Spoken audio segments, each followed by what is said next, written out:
nagyon játékos ember voltam, és a számítástechnikával nagyon-nagyon korán találkoztam, először játéktermekben. Játéktermekben volt az első, ami kvázi számítógép volt, ahol lehetett küzdeni. Igen sok pénzt hagytam ott a játéktermekben, mindig gyűjtögettem a pénzeket, üveget visszavittem, papírgyűjtés mindenből, ami jött. Megdolgoztam is minden nyáron, minden szabadidőmben is. Ezekkel elmentem a játéktermekbe, és ott nem nyerőgépekbe, és nem flipperekbe tettem, hanem videójátékokba, ahol nagyon megszerettem a játékgépeket. És utána, amikor megérkeztek az első személyi számítógépnek mondott herkentyűk, akkor néhány leleményes vállalkozó ezeket először olyan játékgépekbe rakta bele, mint amelyekben a játéktermekben látunk. Csak az volt benne a furcsa, hogy még a játéktermekben ilyen célgépek voltak, addig ezen többféle játékot is ki lehetett választani, mert ez valójában egy számítógép volt. És onnantól kezdve ez valamikor 15-16 éves korom környékén volt, akkor jártam. Már korábban jártam játéktermekben, de 15-16 éves voltam, vagy talán 17, amikor először találkoztam a játéktermekben ilyen gépekkel, és onnantól kezdve nagyon rákattantam, hogy hát ilyen számítógép az nekem is kell. De hát akkor még azért elérhetetlen volt, elérhetetlen gépek voltak, meg hát végül is nagyon-nagyon egyszerűek voltak azok a számítógépek. Végül is nem voltak lenyűgöző teljesítményűek, de mindenképpen akartam egyet. És akkor elkezdtem nézegetni, hogy mi az, amit lehet vásárolni, és végül addig, amíg egy elérhető távolságban, akkor egy ZX Spectrum volt, egy 48 kilobájtos ZX Spectrum. Ugye volt még mellette a Primo, az 1 kilobájtos memóriájával, az mondjuk, hogy nem nyűgözött le, az egy kutyafüle kategória volt akkor szerintem. A Commodore 64 az elérhetetlen kategória volt, mert az meg annyi pénzbe került, hogy hát nem hogy nekem, de nem is voltunk olyan túl jó módúak, de nem sokan engedhették meg maguknak. Úgyhogy a Spektrum volt az, ami végül elérhető távolságba került, ahhoz is kicsit gyűjtögetni kellett, de legalább az megvolt. Én 67-es vagyok, ez azt jelenti, hogy 77, 83, 84 környékéről beszélünk. Akkor, amikor ezzel elkezdtem foglalkozni, most nem tudom már pontosan, hogy az évek hogy csúszkáltak, de ezek a gépek voltak elérhetők, és nem sokkal később érkeztek meg az iskolákba a HT1080Z típusú rettenetek. Az valami hihetetlen, a legkisebb karakter, most nem tudom hány pixel volt, de arra emlékszem, hogy nagyon meglepett, amikor egy olyan játékkal lehetett játszani, ahol egy ágyúnak a csöve az egyik oldalról így föllemegy, és ki kellett lőni egy másik tankot, és a lövedék az ilyen pik, pik, pik, pik, pik, így ment a képernyő, mert nem tudott még egy egyenes leírni. Úgyhogy, és volt még egy magyar számítógép, ami nagyon jónak tűnt, ő színesben tudta azt, ugye a HT1080Z az monokrom volt, illetve fekete-fehér volt, és valami magyar számítógép volt, aminek jó volt a felbontása, és színes volt, de valami furcsa ötlettől vezérelve ezt otthon kellett összeszerelni, tehát nem így egybeárulták, nem emlékszem már a nevére. És emlékszem, hogy a házban vett egy srác, és hát, hogy az milyen fantasztikus, de miután több problémája volt az összeszereléssel, ezért kiábrándultam belőle. Úgyhogy az első gép ez a Spektrum volt, és voltak Svájcban rokonaim, és anyujék kilátogattak hozzájuk, és kérdezték, hogy mit hozzanak, és mondtam, hogy egy Commodore 64-es, tehát ott ha kint olcsóbb, vagy valahogy úgy hozzá lehet jutni. Nagyon megörültem, amikor anyujék mondták, hogy amikor hazajöttek, hogy hoztunk egy Commodore-t. Hogy arra a számítógépre Commodore 64-re, és fölígért a szám, és csomagoltam ki, és találtam a dobozba egy Commodore WC20-as nevezetű számítógépet, ami hát ugye, ha valaki látta annak idején ismerte, akkor tudja, hogy mint Makó Jeruzsálemtől körülbelül 3,5 kilobájtos memória, szintén monokrom, tehát két színbe tudott működni. Ugye a Commodore 64-nél a 3 különálló processzor, az fantasztikus hangnak, képnek, micsoda dolog, sprite-ok mozgatása, és hát ez ugye a WC20-ból teljesen hiányzott. Tehát kicsit úgy lekonyultam, használgattam talán 1-2 hétig, de azonnal elhatároztam, hogy eladom, mert ez nem az igazi. És akkor a Commodore 64-en gondolkodtam utána, 19 éves korom környéken, 18 voltam talán, de hát nem jött össze annyi pénz, hogy egy 64-est vehessünk. És aztán végül volt egy balesetem 20 évesen, és akkor mit vegyen az ember, hogyha már a személyével baleset történt, és biztosítási pénzt kap érte, vegyen egy számítógépet, mert az biztos jót tesz a másik személynek. Úgyhogy utána egy Commodore 64, vagy egy Commodore Amiga volt, ami az első első komolyabb gépem volt. De a Spektrumot nagyon-nagyon szerettem. Az érdemtelenül lett, én azt gondolom elfelejtve, hogy annak idején mi volt a neve, nem C128, vagy mi volt, valami volt a Spektrumnak a továbbfejlődése, volt valami nagyobb gép, de aztán ők kilőtték magukat teljesen a képből, a Sinclair. Nem tudom miért. Nagyon-nagyon jó volt annak a tasztatúrája, az a programozás, hogy az ember a vezényszavakat, vagy hát a parancsokat egy gombnyomással tudja leírni, minden sor végén szintaktikai ellenőrzés, automatikusan, tehát öröm volt vele programozni, nagyon szuper dolog volt. Ahhoz képest egy Commodore 64, amennyire visszaemlékszem, az iszonyú nagy tudást igényelt a Spektrumhoz képest. De hát jó volt, ugye mindig az a Magnóról visszatöltögetések, a Spektrumnál nem volt Winchester abban az időben, sőt már csak a nagyobb testvérénél volt, amennyire emlékszem. Úgyhogy hát nagyon, nagyon érdekes volt az a hőskor, és tragédia volt, amit előadtak azok a számítógépek a mai szemmel, de hát ugye én most 52 éves vagyok, amióta látom a számítógépeket, ezt most már évről évre elmondhatjuk, hogy 3 évvel ezelőtti úristen milyen szörnyű, mert most milyen, akkor egy Amiga labda, ami mindenhol pattogott a kirakatokban, mint demo, mindenki hanyat esett tőle, ahogy az árnyékok jöttek, ahogy a fények játszottak rajta, hihetetlen volt. Úgyhogy érdekes volt végigélni egyszerre azt a sok-sok különböző típust, ugye a Csokiban, a Csoknai Műveldési Házban, ahol összegyűltünk minden héten, ott ugye mindenki összejött, és ott voltak a nagyon egyszerű gépek, voltak egész az Amigáig, a gépek, fantasztikus dolgokat hoztak ki a gépekből, hát ez csodás volt. A Commodore 64-en, amit műveltek ezek a kódoló srácok, én sosem programoztam, csak nagyon-nagyon alapszinten Basicbe, de amit előadtak ezek a programozó srácok a törőkártyákkal, a mindenféle extra dolgot, emlékszem, volt egy Laj András nevű srác, ő megcsinálta azt, ami mondom, lehet, hogy ma már kirázzák a kisúlyokból, de berakott egy törőkártyát egy Commodore 64-esbe, az egyiken programozott, és a másik Commodore 64-essel, amivel össze volt kötve, ott valós időben futtatta azokat a kódokat, amit a törőkártyán éppen vagy nem törőkártyán, nem tudom mi volt az, a kártyát, amit beletett, azonnal fordította le a programot, és a másikon pedig azon valós időben lehetett nézni, és szerepjátékot írtak rajta, hát ők voltak a varázslók ott lent a klubban, amiket műveltek, meg hát nyilván a demózó, vagy az intrós srácok, akik az intrókat gyártották, sosem értettem meg, hogy mi volt benne a jó, de rengeteget beszéltek róla, és azok a viták, amik mentek, hogy a színuszgörbén, ahogy pattognak, vagy ahogy jön a felirat, az most táblázatból jön, vagy nem, vagy a csillagok jönnek, ezt számoljuk, valós időben számoljuk, vagy ez egy táblázatból jön, nem, ez nem létezik, ez olyan gyors. Sosem értettem, hogy ez miért olyan fantasztikus, de minden esetre azokból a srácokból lettek a koponyák később, azok, akik az informatikában érvényesültek a későbbiekben is.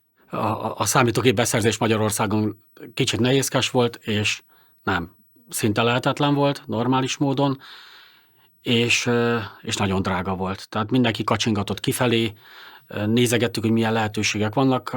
Az emberek nagy része az Ausztria Mária Hilferstrasse, ott volt egy bolt, és a Táborstrassen még egy bolt, ahol be lehetett szerezni helyjel közel normális áron gépeket, de hát ugye a behozatallal még trükközni kellett, mert a határon, ugye abban az időben még voltak ezek az 5000 forintos vásárlási lehetőségek, ezek a rózsaszín cédulák, össze lehetett vonni családon belül, de hát még mindig nem volt elég arra, hogy számítógépeket vásárolhasson az ember, meg ha már kimegy az ember számítógépet venni, akkor kellett hozzá joysticket venni, hogy játszani lehessen, nem egyet többet, mert ugye azok halódnak, lemezeket kell hozzávenni, hát ugye akkor minden lemezen tárolódott.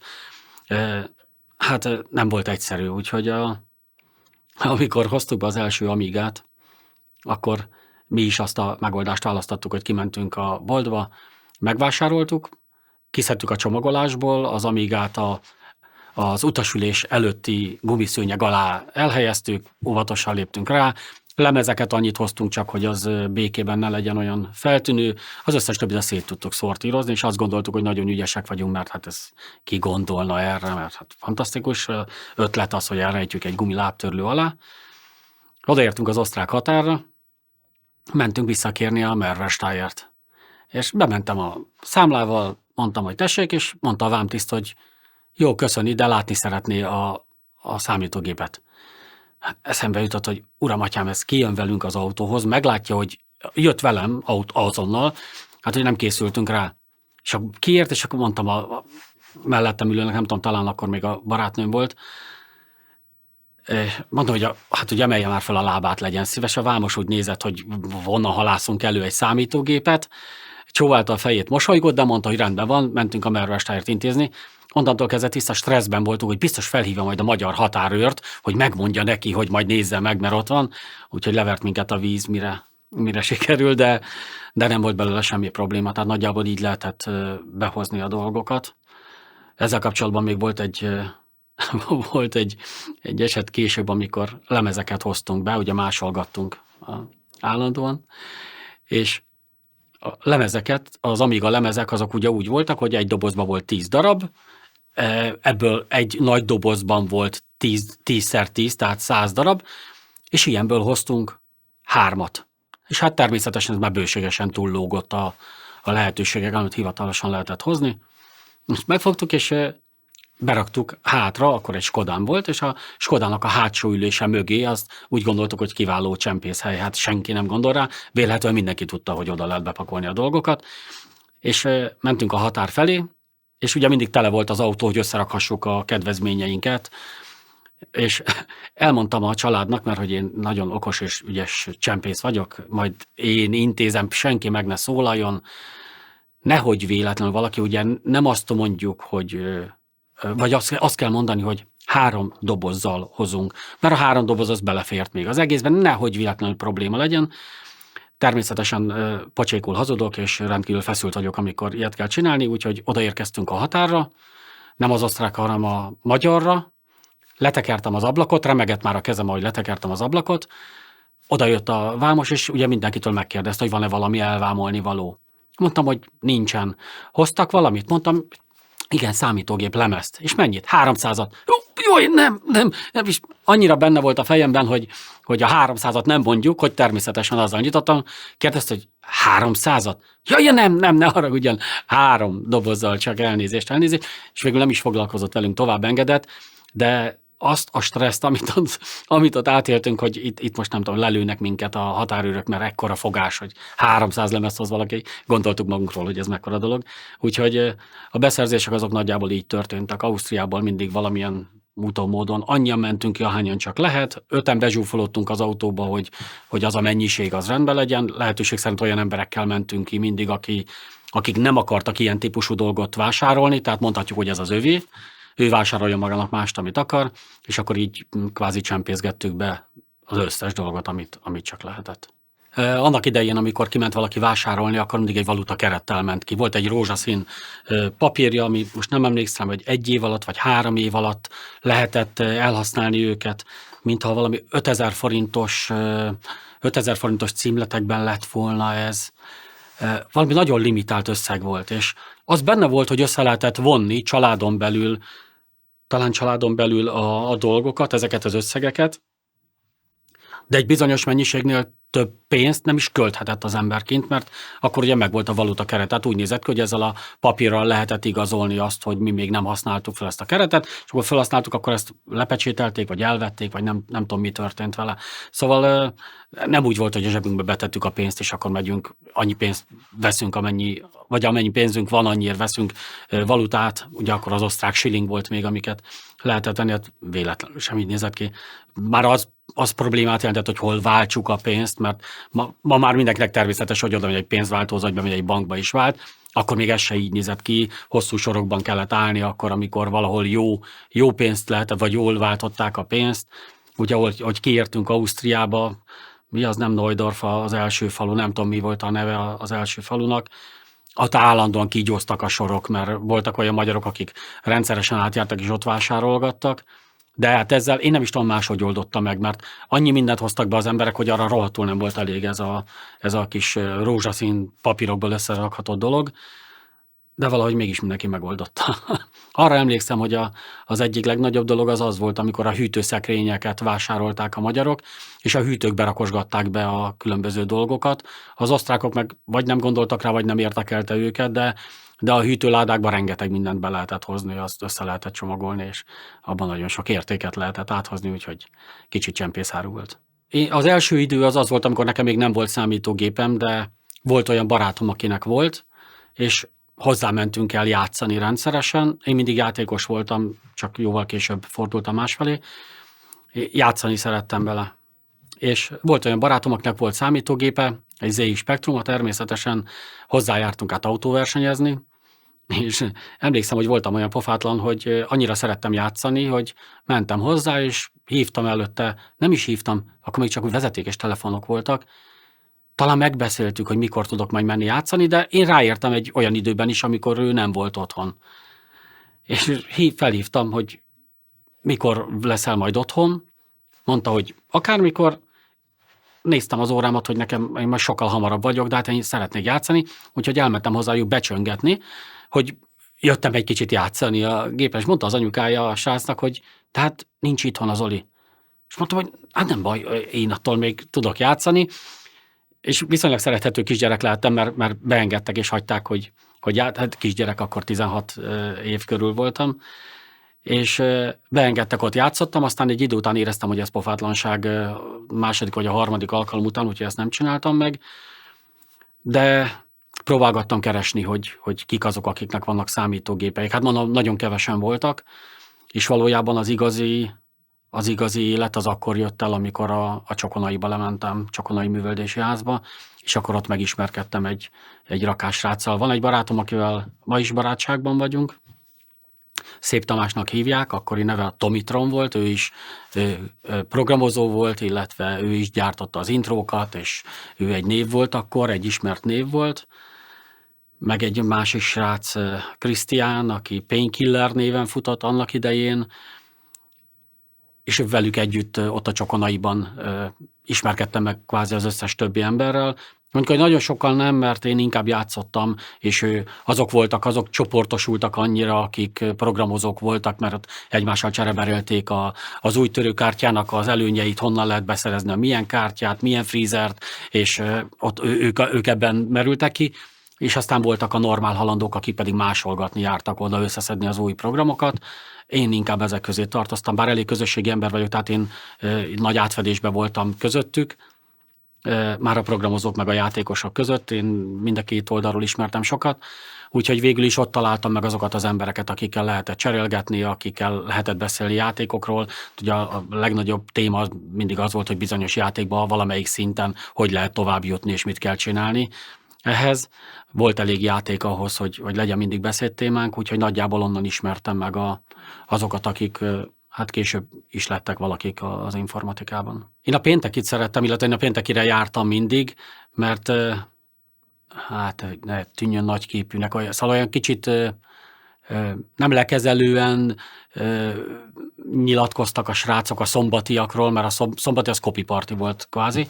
A pénteki volt a szakmai nap, amikor az okos emberek jöttek össze, akik közül rengetegen ott voltak persze szombaton is, mert akkor meg a nagy közönségnek mutogatták be, mert nem nekik mutatták be a dolgokat, de ott előttük tették a dolgukat, és akkor mindenki ájuldozhatott, hogy mi mindent tudnak. De mondom, a pénteki volt inkább a kicsit szakmaibb nap, én arra jártam folyamatosan. Ahogy emlékszem, a Tamás barátom volt az, aki intézte, Szép Tamás barátom intézte, hogy először oda mehessek, de lehet, hogy már csak az időszépítő, meg lehet, hogy ott ismerkedtem meg vele, nem tudom, hogy keveredtem oda, de az volt a jó nap. Hát a hatalmas különbség az volt, mint manapság, hogyha az ember kimegy egy vásárra, és van a szakmai nap, meg a nem szakmai nap, ugyanazt látja az ember, csak olyan kérdéseket tesznek föl, olyan beszélgetések zajlottak a pénteki napon, ami szombaton nem. Szombaton zsibvásár volt. Én azt gondolom, hogy péntekenként mondjuk, hogyha a szombatihoz nézzük, akkor körülbelül egy 50-60%-os embertömeg volt, aki ellepte ott a csokinak azt a nagy termét. Nem is emlékszem, mi volt, valószínűleg valami tornaterem lehetett, vagy nem tudom, mert valami jó nagy helyiség volt. Most azt satszolnám, hogy péntekenként ott lehettünk egy olyan 120-150-en, és szerintem szombatonként 300 környéki nagyságrend, akkor full tömeg volt, és akkor csak a lemezeket ki tud segíteni, mit tud segíteni, csak a copy ment folyamatosan.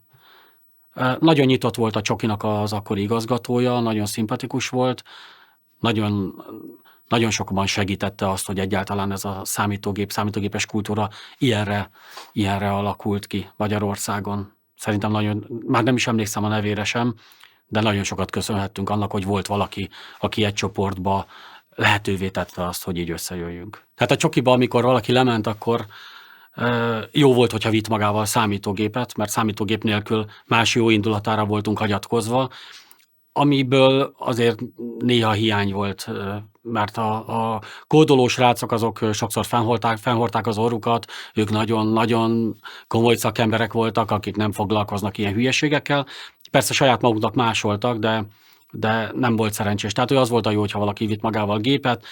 Ugye abban az időben még nagyon sok számítógéphez nem volt Winchester, ugye hiába volt Commodore 64, de a 1541-es drive az még egy kicsit megfizethetetlen volt sok embernek, úgyhogy ott nagyon sokszor a másolás az a kazettáknak a másolásában merült ki, és hát utána nyilván akinek volt rá pénze, az meg neki átlemezezni, mert nagyságrendekkel gyorsabb volt. De igen, lementünk, valaki mindig volt, aki megmutogatta az éppen a heti vagy szerzeményét, amit letöltött programot valahonnan, vagy amit írt, vagy amit fejlesztett. Tehát ott ezektől mentek az ájuldozások. Mindenkinek leesett az álla, amikor már nem csak színuszban, nem csak balról jobbra, hanem jobbról balra is mentek a dolgok, amikor a csillagok, ahogy előjöttek, azok már valami extra pörgést is bemutattak.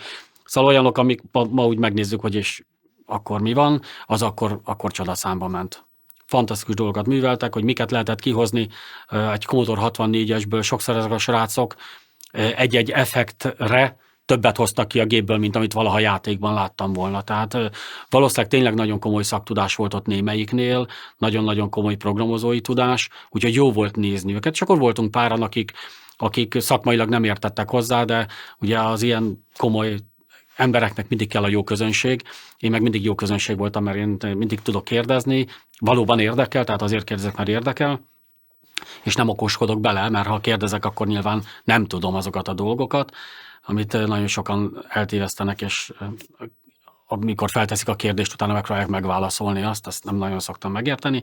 De mindegy, én viszonylag jó közönség voltam, és jóba voltam, ezért nagyon sok mindenkivel ott lent. Ez volt a péntek nap, szombati nap az nem szintisztán, kinek milyen van jönni, menni, új programot megnézni, azt másolni, amennyire én emlékszem. Azok a programok, amik oda lejöttek a Csokiba, azokról sokszor tudtuk, hogy kin keresztül érkezik, nagyon sokszor fogalmunk se volt róla. Azért volt jó, amikor tudtuk, hogy kitől érkezik, mert utána egy jó darabig tudtuk pumpolni, hogy ha őnek ilyen jó forrásai vannak, hogy ilyeneket szerez be, akkor nyilván legközelebb is tőle kérdeztünk meg, hogy van-e valami, vagy nincs. Azoknak az embereknek viszont nem volt annyira hálás, mert először nagyon menő dolog, hogy nálam volt először, és én hoztam be az országba, ugye azonnal föltették rá az intrókat, ki az, aki behozta az országba, vagy kin keresztül, melyik törőcsapaton keresztül érkezett be. Ez az, a törőcsapatok. Ezek a külföldi törőcsapatok voltak azok, akikkel kapcsolatban álltak, és az ő általuk felintrózott játékprogramokat lehetett másolni. Igenis, az olyan menő dolognak tűnt nekik egy darabig. Aztán, amikor már túl sokan mentek hozzájuk, hogy akkor kéne ez, kéne az, akkor már nem híresztelték annyira, hogy rajtuk keresztül jött a dolog. Pénteken szakmai körökben ott igen, ott még ez ment. Szombaton már nem, ott már nem tudták az emberek, hogy kitől jön. Volt néhány emberke persze, akinek volt pénze, akik inkább pénzt adtak érte, megvették, vagy inkább úgy mondom, hogy több pénzt adtak érte, hogy szombaton ők lehessenek a menők, akik előadhatják magukat. A péntekiek közül ilyen kevesebb volt azért. Lent a klubban nem kért senki pénzt érte, inkább jó indulaton múlt, hogy adja vagy nem adja, de később hát több cég, több vállalkozás is épült arra, hogy pénzért árulják a programokat. Ez egy elég felemás dolog volt, egy elég érdekes dolog volt. Én nagyon sokat hadakoztam ellene, mert én ilyen mániákus együttműködő vagyok, én a mai napig ezt teszem, és egyszerűen sajnáltam, láttam, hogy mennyi pénzért árulják a programokat, és egyszerűen sajnáltam az embereket, hogy miért adnak ki érte ennyi pénzt. Ugye most nem a Csokiról beszélünk, mert a Csokiban másolta azt mindenki, amit tudott, de hát ez, amikor már egy kicsit tovább fejlődött, akkor sokkal nagyobb mennyiségű program érkezett már az országba, sokkal több mindenről lehetett olvasgatni, akár ASM-ből, kinti külföldi szaklapból, szaklap, tehát játékújságból, hogy ahhoz már nem fértünk hozzá minden alkalommal nem fértünk hozzá a csokiban, valahonnan be kellett szerezni. És hát azokat, amiket láttam, hogy megalakultak ilyen másoló vállalkozások, azok nagyon drágán adták. Most nem akarok butaságot mondani, de úgy emlékszem, hogy egy lemez talán 300 forint volt, amire fölfért 5-6 program. Most már nagyon nehéz a mostani anyagi körülmények közé betenni, hogy mennyi volt az a 300 forint, de ha azt mondom, hogy akkor én még nem dolgoztam, ezek után mentem el mondjuk 1-2 évvel dolgozni, és 2 évvel később az első fizetésem 10 000 forinttal nagyon magas volt. Anyukám akkor 3600 forintot keresett, mint 40 valahány éves adminisztrátor. Tehát ha valaki 3600 forintot keresett, és egy lemez volt 500 forint, akkor abból azért látszik, mint hogyha most azt mondom, hogy egy 140 000 forintos fizetés, vagy 160 000 forintos fizetést vennénk, az annyinak felelt meg körülbelül. Tehát nagyon-nagyon magas volt az összeg. És csináltam is egy szervezetet rá, amikor láttam, hogy mennek ezek a dolgok. Egy CTBK nevű, ez volt a Mozaik, ez a Commodore tulajdonosok baráti köre nevű egylet próbált lenni, ahol azt próbáltam elérhetővé tenni az emberek számára, hogy rendeljenek akkor tőlünk programot, mert mi szinte anyagárban 50 forintért adtuk a lemezt közvetlenül. Nem mondom, hogy anyagárban, mert az disznóság lenne, de hát mondjuk, hogyha volt rajta talán 10-15% haszon, annyival adtuk el, hogy nekünk már megérje, de az emberek jól járjanak. Azt gondoltam, hogy ezzel a CTBK-val forradalmasítani fogom itt a magyarországi játékeladásokat, és leszoktatom az embereket arról, hogy ennyi pénzt kelljen kiadni. Hát meglepő módon azt tapasztaltam, hogy ez nem így van. A hirdetések számítanak, és akkor már ment az 576 kilobájt, és az 576 kilobájtban hirdetett egy cég, akit láttam, és ő adta 300 forintért, és az emberek, láttam, hogy a CTBK-tól mennyit rendelnek, ezt a csokiban próbáltam elterjeszteni a csokin keresztül, és az újságon keresztül amennyit rendeltek, az hatalmas különbség volt. Ugye azért láttam rá erre, mert de csak fél információim voltak, mert az 576 kilobájtot annak idején én alapítottam, de a társam volt az, aki intézte a hirdetéseket. És én nem tudtam, hogy ki az a cég, aki hirdet, meg nem is érdekelt, én a játékokkal szerettem foglalkozni, és aztán később kiderült, hogy a társam állt mögött a másoló cég mögött, és hát ott ráláttam arra, hogy végül ő milyen mennyiséget visz a postára alkalomattán, és hát ebből származott végül is a nézeteltérésünk, amiért én végül szakítottam az újsággal, de egy fura dolog volt. Szóval nem értem az embereket, akik megvehetik hatodáron ugyanazt, mert egy lemezre másolt programba azért olyan nagy különbség, valljuk be, nincs, nem lehet fizikailag, mégis inkább megvásárolták 300 forintért a drágábbat, valamiért azt, mivel hirdetés alapú volt, ugye annak idején még ez valamit számított, hogy az újság is megírta, ez valamit jelentett, tehát ha az újságban ezt láttuk, hogy ez jó, akkor rendeljük azokat. Szóval ez érdekes volt. Még próbáltam annak a CTBK-nak összehozni rendezvényeket is. 2-szer volt kint, Káposztásmegyeren laktam akkor, és ez nem volt messze a Csokonaitól, tehát egy kerülettel van odébb, és az ottani iskolában sikerült megszereznem egy termet, ingyen elmondtam az igazgatónak, hogy mit szeretnék, voltam akkor 16-18 éves, nem tudom, ekkorú, és megbízott bennem az igazgató, és mondta, hogy rendben van, és a számítógép termet odaadták, ahol voltak Commodore 64-esek, és voltak 1541-es drive-ok. És hát ez egy fantasztikus hely volt, hogy összehívtam a CTBK-nak a tagjait, akik el akartak jönni, és kvázi egy mini copy partit ott nyomtunk, és hogy milyen jó vagyok, és miután a második alkalom után valaki ellopta az egyik 1541-es drive-ot, akkor mondták, hogy akkor talán nem engednék tovább, hogy oda menjünk. És akkor végül ezzel megszűnt ez az egész dolog. Én meg kiábrándultam belőle, hogy emberek, akiknek segíteni akarunk, azok meglopnak, ez így nem járja. Úgyhogy végül ezt azért is adtam fel. Akkor, amikor alapítottuk az újságot, akkor felmerült az, hogy miből fogunk majd pénzt csinálni, és felmerült az, hogy kik fognak reklámozni esetleg benne, mert hát nyilván majd valahogy abból lehet megélni. De az, ami ma már a mai gondolkodásban benne van, ez az üzletszerű dolog, hogy mindennek látjuk a lehetőséget azon, ami benne a biznisz, ki hirdet, ki nem hirdet. Most már a média azt kézzelfoghatóan azonnal mindenki pénzbevételi lehetőségnek veszi. Én nagyon naív voltam. Engem nem az a része érdekelt. Engem az érdekelt, hogy az emberekkel megismertethessük hát most ez egy kicsit gejl, és talán úgy hangzik, mint hogyha nem ez hülyeség, mert ezt valami szépíteni akarjuk a történetet. Nem. Tehát annak idején én azt szerettem volna, hogyha minél többen hozzájutnak az információhoz, minél többen látják a programokat. Ugye az újságot azért csináltuk, mert ez egy érdekes dolog, hogy valaki végigjátsza a játékokat, és igyekszik elmondani az összes többi embernek, hogy mit kell benne csinálni, leírjuk, hogy melyik a jó, melyik a nem jó játék. Tehát az idő az még nem arról szólt, hogy idead nekünk néhány cég egy-egy játékot ingyen, hogy próbáljuk ki, és akkor írjunk róla valami jó véleményt. Nem így nézett ki. Aki kapta Marta, amilyen játékot szeretett, egyet megszerzett, amiről azt hallotta, hogy helyjel közel jó grafika, jó zene, jó történet, bármi miatt, és elkezdtük próbálgatni, és mindenkinek megvolt a saját területe, hogy mivel szeretett játszani, és arról írt egy cikket. És ahogy mondtam, a hirdetés az egy plusz kiegészítés volt hozzá. Azt gondoltuk, hogy rendben lesz. Ahogy mondtam, én inkább a játékokkal foglalkoztam, és a technikai dolgokat akartam összerakni, a társam pedig ő inkább üzleti oldalról közelítette meg ezt a dolgot. Tehát ez a reklámozás dolog ez úgy nézett ki, hogy az újságban elhelyezhettünk reklámokat, ez a reklám ez leginkább azt gondoltuk, hogy számítógép boltok fognak nálunk hirdetni majd.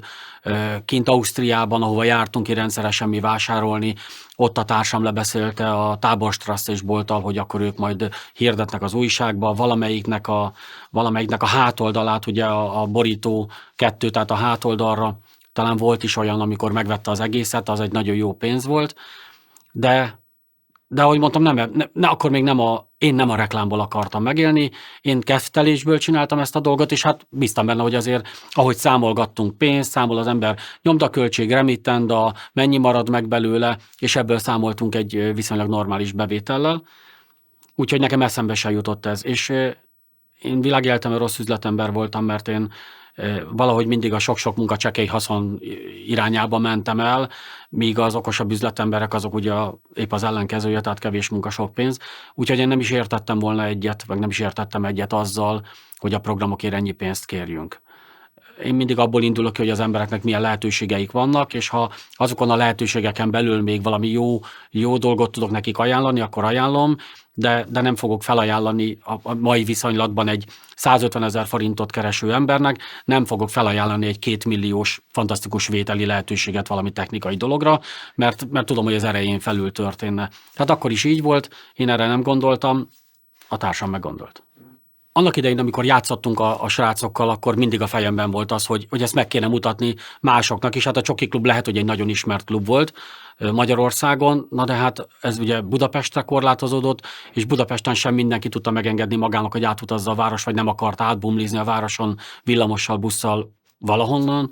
Úgyhogy azért valljuk be, lehet, hogy mi ott sokan voltunk a Csoki Klub méretéhez képest, de a magyarországi számítógépes társadalomhoz képest nagyon kevesen voltunk, és mivel nem volt újság, csak a Commodore világ az egyetlen, ami játékokkal foglalkozott, amire mi akkor azt gondoltuk, hogy minőségileg nagyon messze elmarad attól, mint amit meg lehetne engedni, ezért úgy gondoltuk, hogy ezt a kettőt rakjuk egymás mellé, technikailag vagyunk elég felkészültek, baromi okosak vagyunk, mert mindent tudunk a játékokról, ennyi már elég ahhoz, hogy csináljunk egy újságot. Ugye annak idején mindenki a Commodore világot olvasta, ott rendre ugye a Cowboynak az írásait, illetve Lajos még hozzátett néhány dolgot, akik ketten társként intézték ezt az egész újságot, de szumma summarum, az újságot azért olvasta mindenki, mert a Cowboy írta a cikkeket.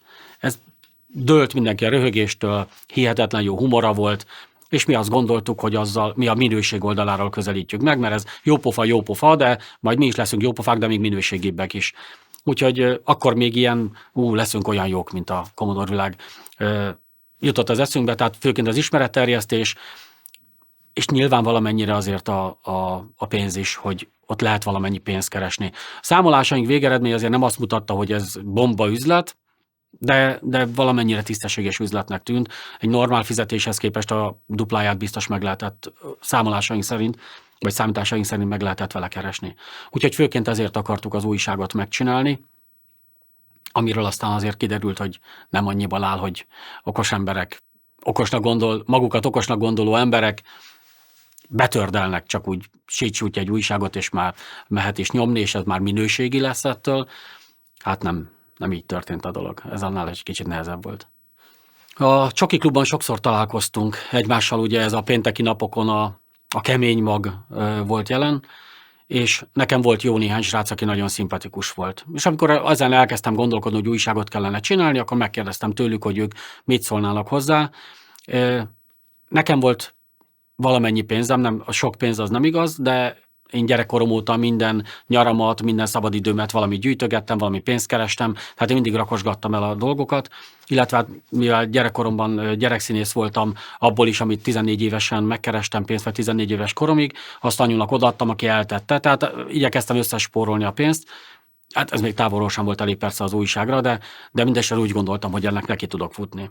És már amikor a pénzt úgy rakosgattam, összegondolkodtam, hogy honnan lehet összeszedni, kérdezettem a Csoki Klubban az embereket, akik szimpatikusak voltak. Ugye nem az érdekelt engem soha, hogy mennyi a tudásuk, hanem hogy én szeretek együtt dolgozni, vagy szeretnék együtt dolgozni vele, vagy sem.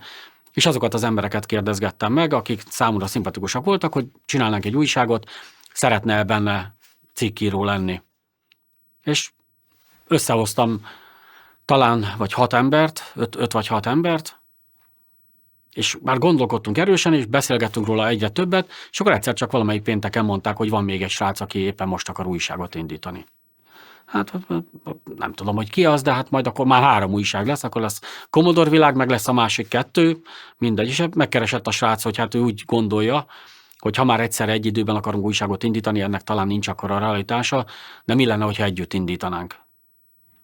És ahogy gondolkodtam rajta, nem vagyok egy erőszakos vezető típus, tehát az nem járt a fejemben, hogy de ez az én ötletem, én csinálnám meg.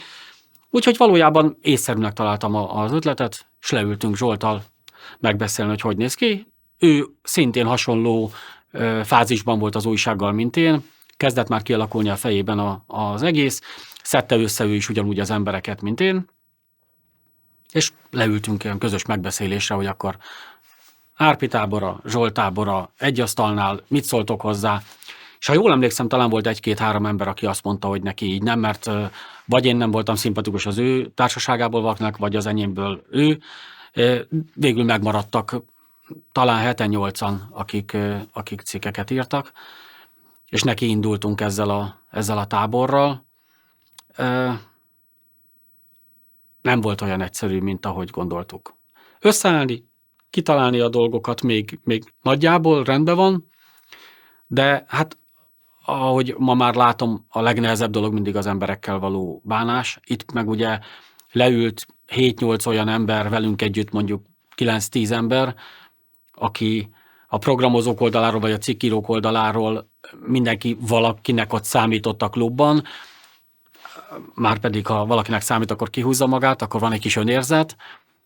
Sok-sok önérzetes ember, sok-sok ego, amikor összeül, ráadásul fiatalon, 16-18 évesen, akkor az ember még azt gondolja, hogy egy igazság van, az az övé. Na ennyi fiatal srác között egy egységet kialakítani viszonylag nehéz. És valahogy megpróbáltuk összehozni, neki is indultunk, de láttuk, hogy és ez valamiért valószínűleg habitusból fakad, a Zsolt oldaláról érkezett emberek és az én oldalamról érkezett emberek között rendszeresen volt fújás egymásra, valami problémájuk mindig volt a másikkal, de nem nagyon tudtuk, hogy ezt az ellentétet hogy oldjuk föl. Azért nem mondom, hogy ez tragikus volt, mert nem mindennapos munka volt, de az egyes találkozásoknál azért érződött, hogy kinek kivel van problémája. Szóval macerás dolog volt összehozni a dolgot. Mondanám, hogy nagyszerűen sikerül, de az első számot megnézve a nagyszerűtől egy kicsit távolabb volt, de egyáltalán volt. Úgyhogy ez számunkra én azt gondolom, én nagyon-nagyon büszke vagyok rá, hogy ott mi tettük le az alapot a Commodore Világ mellett. Elévülhetetlen érdemei vannak a Commodore Világnak, Lajoséknak, de én azt gondolom, hogy az időtállóság szempontjából, ott pedig a miénk volt, aki egy picit maradandó volt. Mai szemmel nézve a szerkesztőségi munka az nagyjából a nulla felé konvergált. Azt gondoltuk, hogy tudjuk mit kell csinálni, ahogy gondoljuk, leülünk együtt egy asztalhoz, kiosztjuk, bedobjuk a játékokat, hogy mik vannak, mindenki kiválasztotta a sajátját, hogy ő miről szeretne írni. Megbeszéltük, hogy melyik az a játék, ami egy kicsit nagyobb teret kap, melyik az, amelyik kicsit kisebbet. Ugye mindig a kalandjátékok, szerepjátékok, azokat nyilván olyan röviden nem lehetett leírni, mint egy Oil Imperiumnak a játékmenetét, vagy a lényegét. Úgyhogy volt olyan, ami inkább kezelésre, alapdolgokra szorítkozott, és voltak a nagyobbak. Hát ebből már volt azért egy kis küzdelem, mert nyilván a nagyobb játékok az jóval több időt vitt el, viszont később az újságban ugye nagyobb terjedelemben tudott megjelenni, nagyobb büszkeséggel tudta eltölteni a cikknek a szerzőjét. Úgyhogy ott volt egy kis vita, de az a része az abszolút kezelhető volt. Megbeszéltük, hogy mikorra kell adni a cikkeket, ahogy azt látom, azóta eltelt évtizedekben pont ugyanaz történik, az történt akkor, mint most, mindenki késik, mindenki az utolsó pillanatban kapkod, mekkorának kell lenni, túllógtam rajta, le kell belőle vágni, vagy meg kell vágni a cikket. Úgyhogy ez a része, ez mondjuk, hogy ugyanúgy történt, mint ahogy ma is történik. A picit rosszabb része az volt, hogy ahogy mondtam, önérzetesek voltunk. Ott kellett egy korrektor, aki ugye átolvassa a cikkeket, magyartalan dolgokat kiszed belőle, megvágja. Hát ez a megvágás, ez mindenkinek fáj. Tehát amikor kiderült, hogy ki kell hagyni valamit a cikkből, mindenki személyes támadásnak élte meg, hogy miért pont az övéből, miért ide kell, ezt enélkül nem ér semmit az egész. Én még azért is megsértődtem, hogyha valaki egy szót kijavított az én cikkemet. Tehát ne javítsanak bele, amit Jánbor Árpád leírt, annak jónak kell lenni. Hát aztán utólag megnézve teljesen igazuk volt. Tehát ez... Na mindegy, és akkor nagy nehezen nagyjából összeálltak a cikkek, és hát az első számnak a kivitelezése az fantasztikus volt. Akkor még nem voltak olyan tördelő programok, mint ma. Amire én rákészültem, az a Ventura Publisher 2.0-ás verziója volt, az volt akkor a PC-ken használhat, PC, egyáltalán PC volt, tehát ez valami fantasztikus dolog volt. Voltak, akik Amigán használtak tördelő programot, már nem is emlékszem, hogy mi volt a neve. A fenébe de rég volt. Mindegy, a PC-ken a Ventura volt. És azt gondoltuk, hogy minden oké, nagyon jó, de amikor elmentünk a nyomdába, ami szintén egy barátunk édesanyja volt, a nyomdában kiderült, hogy a fényszedéssel írják vagy rakják össze az újságot, és hogy a fényszedőknél nincs annyi betűtípus, amennyit mi szeretnénk, mert ugye a mi álmaink abban az szerepelt, hogy majd egy ilyen nyugati színvonalú, nagyon látványos újságot rakunk össze, és kiderült, hogy nem tudunk egyszerűen, most valaki a Windowsba rákattint a betűtípusra, és lehullik neki nem tudom hány tucat, hány száz darab, hát az akkor nem volt.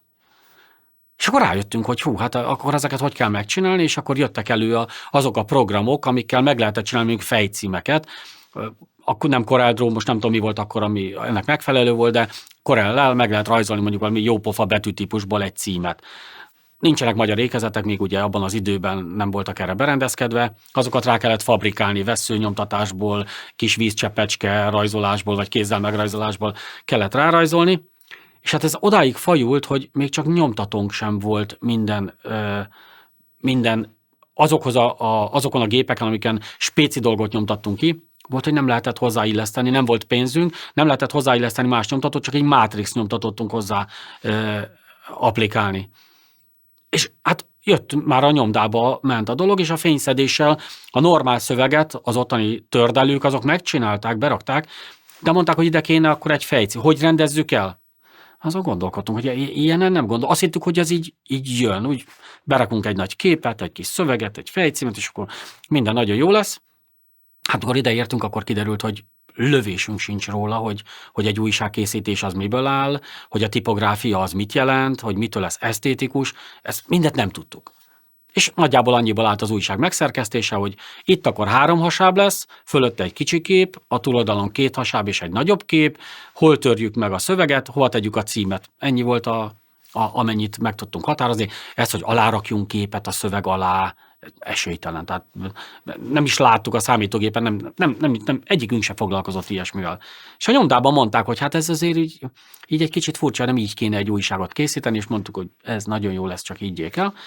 És amikor a nyomdában már az utolsó napon, az utolsó órákban mondták, hogy de hát a fejcímek, azok hogy néznek ki, akkor volt az, hogy nem tudtam mit csinálni, elmentem Matrix nyomtatón, kinyomtattam valami jópofa feliratot, utána a filctollal besatírozgattam a Matrix nyomtatónak ugye kis pöttyöcskékből összerakott valami, igyekeztem filctollal kiszínezni, hogy az jó legyen, bízva abban, hogy ez így pofára egész jó, akkor az újságban is jó lesz. Hát aztán kiderült, hogy az újságban már nem mutat annyira jól egy ilyen filctollal meghebregált fejcím, úgyhogy egy kicsit elszégyeltük magunkat, hogy ez mégsem akkora dolog, vagy mégsem tudunk annyit, mint amennyit kellene, és akkor a későbbiekben már talán a második, de lehet, hogy a harmadik számtól kezdődően már kiadtuk valakinek, aki ehhez értett is valamit, és megcsinálta. Úgyhogy csúcs volt ez az első néhány alkalom, ahogy összeraktuk a dolgot. Ezt ugyan nagyon szépen úgy lehet mondani, hogy rengeteget tanultunk abban az időben. Ez valójában azt jelenti, hogy mindent elrontottunk, amit csak lehetett, de én a magam részéről élveztem, és ma is élvezem. Akkor, amikor minden jól megy, akkor az emberek nem beszélnek egymással, mert oké, persze, minden oké. Amikor valami nem megy jól, akkor lehet tanulni. És hát én azt gondolom, hogy ott azért volt is mit, meg össze is lapátoltunk azért annyi mindent, hogy ennek lett egy kis előnye a későbbiekben. Az újság cikkíróinak a fizetése az, ha jól emlékszem, az flekkekre meghatároztuk, hogy mennyi lesz. Azért nem esküdnék meg erre most ennyire biztosan, mert az elején nagyon ramatyul álltunk anyagilag. Tehát nem tudom, hogy mennyi pénzünk volt. Szinte biztos, hogy ami járt nekik, azt kifizettük, de most meg nem mondanám már, hogy nézett ki. Kicsit azért azt gondolom, hogy a lelkesedés is vitt minket, tehát pénz nélkül is megírtuk volna a cikkeket, vagy megírták volna a cikkeket, hogy a nevük ott szerepeljen, és azért ez egy nagy dolog volt, hogy egy újságban valaki megjelenik, mint szerző. Úgyhogy nem emlékszem rá. Azt tudom, hogy anyagilag azért nagyon nehéz volt egyáltalán helytállni, mert arra gondoltunk az elején, amikor nekifutottunk az egésznek, hogy maximum 2 számot kell megfinanszíroznunk, ez ugye havilapnak akartuk. Nem számoltunk bele azt, hogy a posta 3 hónapig csücsül a dolgokon, meg a remittendának az elszámolásán. Erre abszolút nem voltunk felkészülve. Még egyszer, ugye 16, 17, 18 évesek voltunk, tehát nagyon-nagyon fiatalok, és akkor még nem is ez a mai világ volt, ez a pörgős. Úgyhogy vártuk a postától a pénzt, és nem küldték, és akkor rádöbbentünk, hogy ez így nem annyira jó. Úgyhogy nagyon megnehezítette a dolgunkat, de szerintem kifizettük a srácokat. Legalábbis inkább arra az oldalról közelítem meg, hogy arra szoktam emlékezni, hogyha probléma van bármivel, amihez hozzányúlok, és nem volt ebből probléma.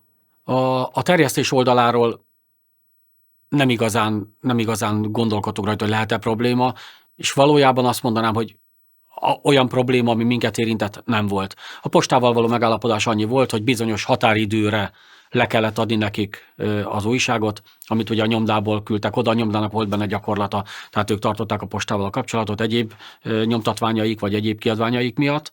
Az a része rendben volt. A problémás inkább a remittenda visszagyűjtése volt, illetve az elszámolás, mert éltünk a gyanúperrel, hogy amennyi remittendát láttunk, és amilyen visszhangja volt az újságnak, nem volt köszönő viszonyban egymással.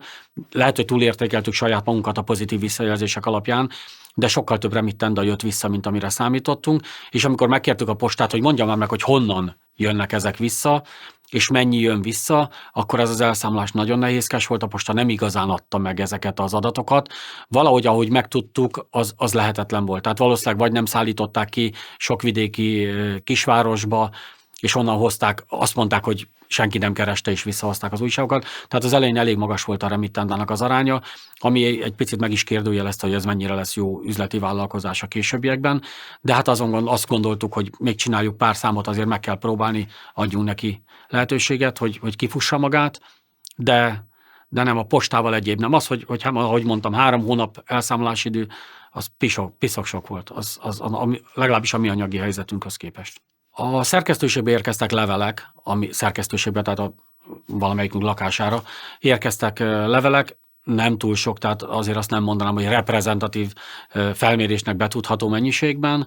A csokiban, amit hallottunk erről, az nagyon pozitív volt, az nagyon jó volt, de hát ott nagyon, ahogy mondtam, nagyon a kemény mag volt, aki minden olyannak örült, ami egy kicsit hype-olta az ő közegüket. Úgyhogy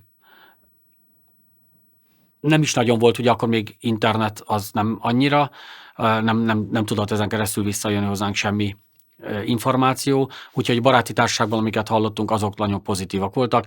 Nyilván a cikkeket kritizálták egyiket, másikat, kinek éppen melyik feküdt, melyik nem, de összességében az egésznek a visszajelzése az nagyon pozitív volt. Hát úttörő dolgot általában jó csinálni, mert nagyon sokan, ráadásul egy ilyet, amivel nem léptünk senkinek a tyúk szemére, kivéve a Commodore világot, akik teljesen korrektül kezeltek minket, tehát soha nem volt semmi probléma, de az emberek csak örülhettek neki, hogy végre valonnan információt szereznek. Máshonnan nem volt esélyük szerezni. A cikkek, vagy a játékok, amikről írtunk, azok általában azok a játékok voltak, amik már megismertek lettek Magyarországon, szűk körben. Ugye mindig csokiból indultunk ki, az, hogy a csokiban sokan ismerték, az nem jelentette azt, hogy országos szinten ez már egy ismert dolog volt. Ugye a csokiban nagyjából egy hétvége kellett, hogy szétszaladjanak a programok, hogyha olyat látott valaki, ami valami extra volt, azt lehet, hogy megtartotta akár 2 hétig is, de 2 hétnél tovább nem nagyon tudta tartogatni. Szóval azok a játékok, amikről írtunk, azok már az emberek számára kint voltak, ismertek voltak. Addig, ameddig ma már elébe lehet menni ennek, és a játékkészítők elküldik a leendő szoftvereiket, azokat nyilván azoknak küldik el, akik már befutottak, akiknél reklám lehetőséget látnak. Hát abban az időben ugye még nagyon nem itt tartottunk az 576 kilobájttal.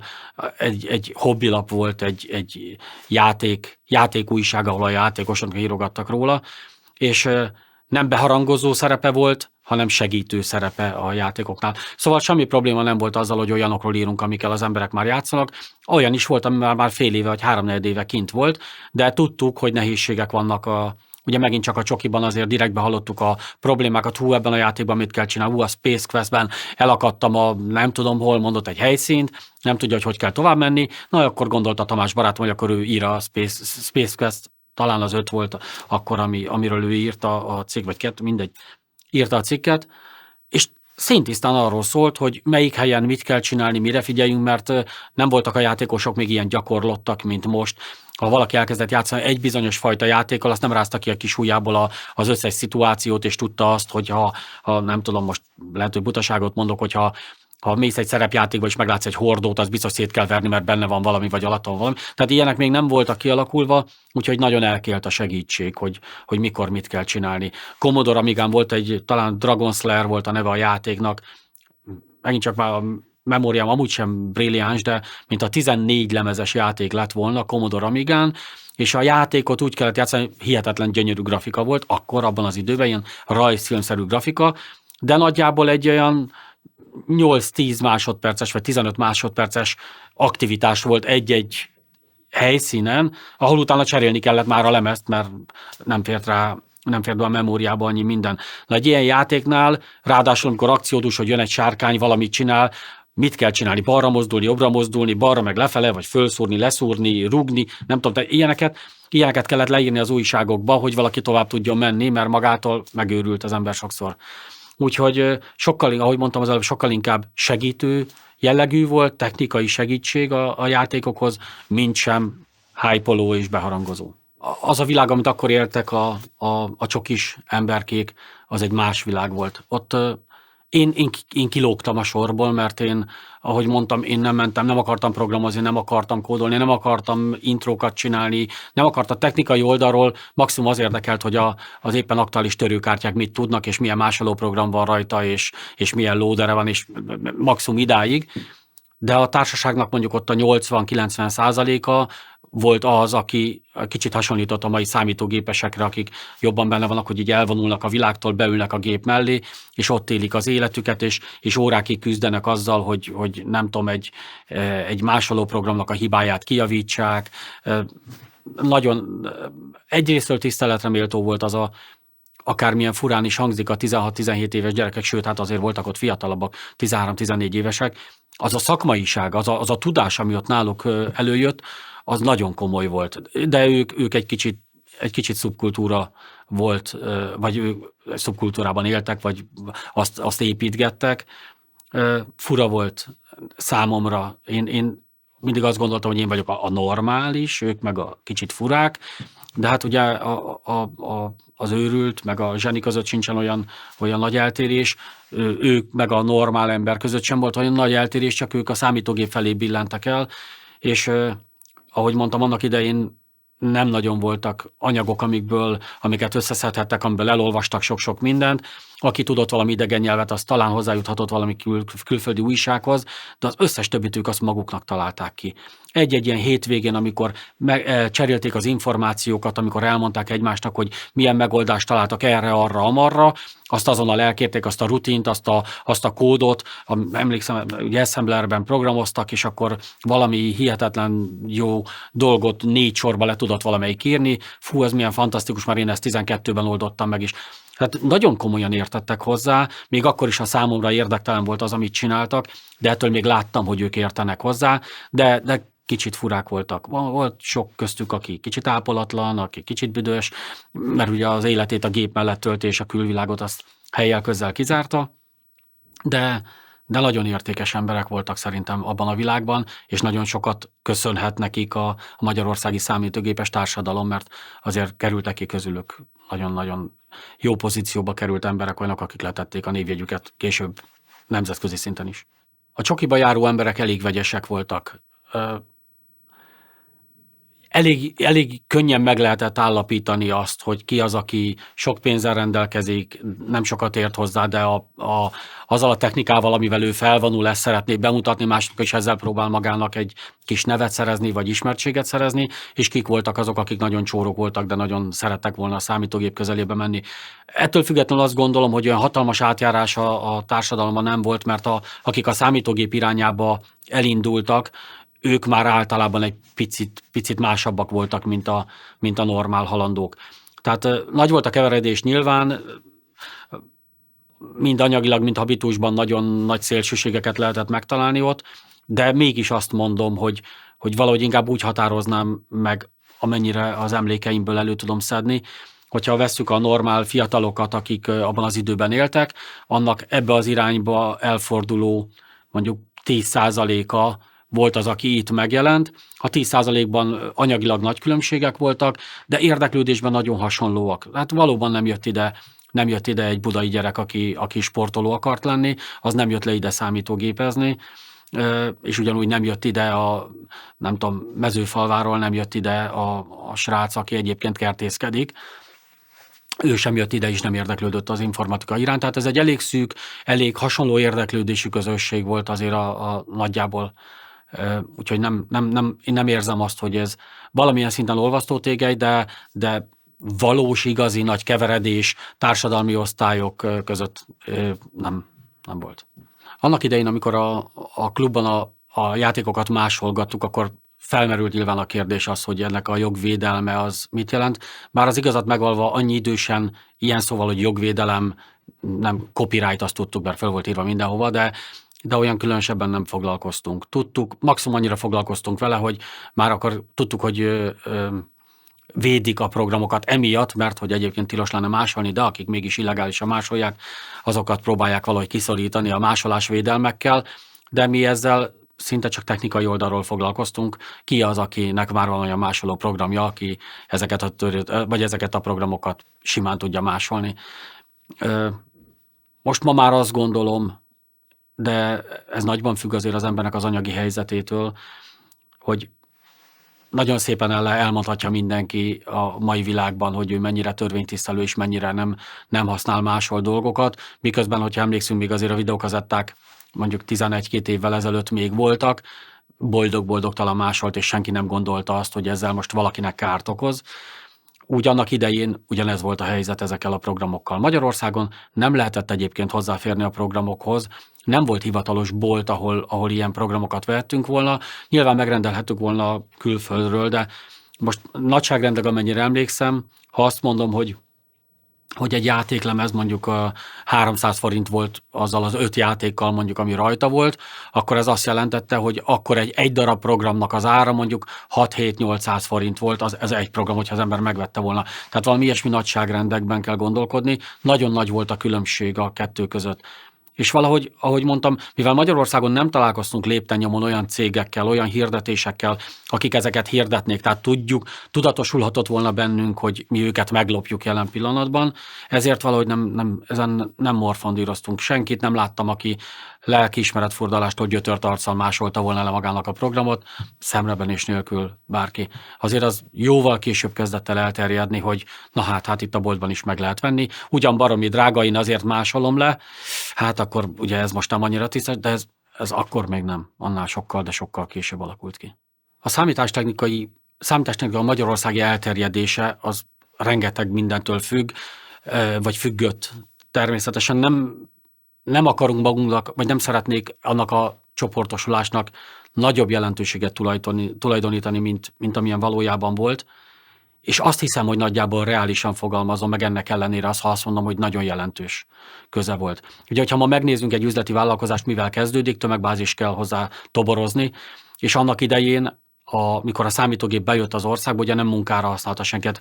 Mikor volt már, amikor a Commodore 64-et elkezdték valamiféle vállalat adatbáziskezelésre, raktárkezelésre használni, floppy diszkeken tárolták a dolgokat, meg amikor irodai munkákat, amikor leveleket ezen írtak, az még jóval odébb volt. Akkor, amikor mi ezt elkezdtük csinálni, amikor ezzel foglalkoztunk, akkor szintisztán játékból indult a dolog, és azok, akik nagyon értettek a kódoláshoz, azok is játékot próbáltak írni. Tehát akár tetszik, akár nem, ma a számítástechnikát ugye már nagyon-nagyon sok mindenre használjuk, és ennek tényleg csak nem kis része, hatalmas része, de mégiscsak egyetlen szelete a játék. Addig annak idején az volt a feladata a számítógépnek, hogy játszunk rajta, mondjuk 95%-ban. Tehát anélkül, hogy ott a tömeg ne verődött volna össze, anélkül, hogy ezek az emberek ne lopták volna be Magyarországra a programokat, anélkül, hogy ezek a törőcsapatok ne tördelték volna, anélkül, hogy az intrósok, azért, hogy az intróikat fölrakhassák, nem terjesztették volna, vagy ne terjesztették volna ezeket a programokat, nem lett volna ilyen nem lett volna lehetősége Magyarországon ilyen gyorsan, vagy ilyen sebességgel elterjedni. Akár ki is gondolja azt, hogy ez lassú volt, vagy nem volt elég dinamikus, ez nagyon az volt. Abban az időben, csak nagyon nehéz ma már a mai fejjel belegondolni abba, hogy milyen volt egy ilyen összejövetel. Most, amikor bemegyünk egy plázába, és hegyekben állnak bent az emberek, addig, most mi van akkor, hogyha összeveredett 150 ember? 150 ember egy helyre, egy művelődési házba, egy azonos cél érdekében összeverődni egy-egy alkalommal, vagy szombaton az a 200-300 ember, hát az igenis nagyon nagy tömeg volt. Úgyhogy én azt gondolom, hogy azok a srácok, akik annak idején akár menőzésből, akár valódi szakmai érdeklődésből elkezdték ezt a másolgatást tolni, és az intrózást tolni, azok rengeteget tettek azért, hogy ma itt tartunk. Ezeknek a találkozóknak kvázi a csúcsa volt, vagy a legnagyobb rendezvénye volt a Computer Karácsony, ami annyiban tért el, hogy ha jól emlékszem, a Commodore világnál volt, a Kov és a Lajos mellett volt még egy ember, aki mindig úgy volt apostrofálva, hogy a szakállas. Ő volt, aki üzletileg próbált egy kicsit tovább lépni, és ő volt ha jól emlékszem, és ő volt talán az, aki elkezdte szervezni a Computer Karácsonyt. A Csokiban is volt, ez egy ilyen nagy másoló parti volt kvázi. Azzal a különbséggel, hogy a Computer Karácsonyra már voltak hirdetők, már voltak kiállítók, akik jöttek, már fogalmam sincs, hogy mit csináltak, hogy miket állítottak ki. Azt nem tudom, de tudom, hogy abban volt verseny, és akkor egyen nagyobb és nagyobb Computer Karácsonyok voltak, vagy 2, vagy 3, amennyire én emlékszem. A legnagyobb az a Műszaki Egyetemen volt, és ha valaki tudja, hogy bemegy a nagy csarnokba, ott egy hatalmas csarnok fogadja, meg föl lehet menni körbe az emeletre, tehát egy szép nagy hely, hát Csokihoz képest meg 15-ször akkora, és azt belaktuk. Ott volt boldog-boldogtalan, hirdetgette a saját dolgait, árusította a saját dolgait. Akkor azért már kezdett, akkor már volt kicsit nagyobb érdeklődés is kívülről, és volt mit hirdetni. Arra emlékszem, hogy annak az egyik karácsonyi rendezvénynek ennek, ami itt volt az egyetemen, Az elsőn volt egy fődíja valami játéknak, és egy autót sorsoltak ki. Valamelyik srácnak a saját használt autóját ugyan, de hát ennyi idős srácoknál egy autót kisorsolnak. Aztán emlékszem, hogy aki megnyerte, éppen nem tudta elindítani, mert valami éppen lerobbant az autó, de ez egy nagy dolog volt. Tehát ott már nagyobban tudtunk gondolkodni.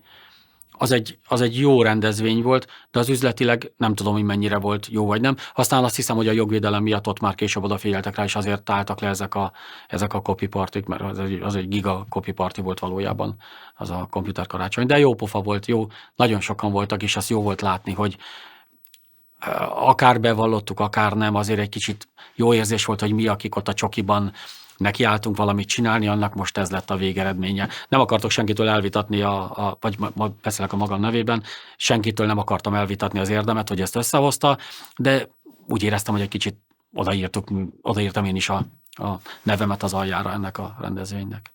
Az 576-ot, amikor összehoztuk, akkor az elején úgy tűnt, hogy nagyon egyforma dolgot szeretnénk, aztán később, amikor elkezdtünk együtt dolgozni, akkor azért a mindennapokban látszott, hogy nem vagyunk egypetéjű Ékrek Zsolttal. Ő sokkal inkább tolta volna üzleti irányba, én sokkal inkább az emberek számára szerettem volna többet adni.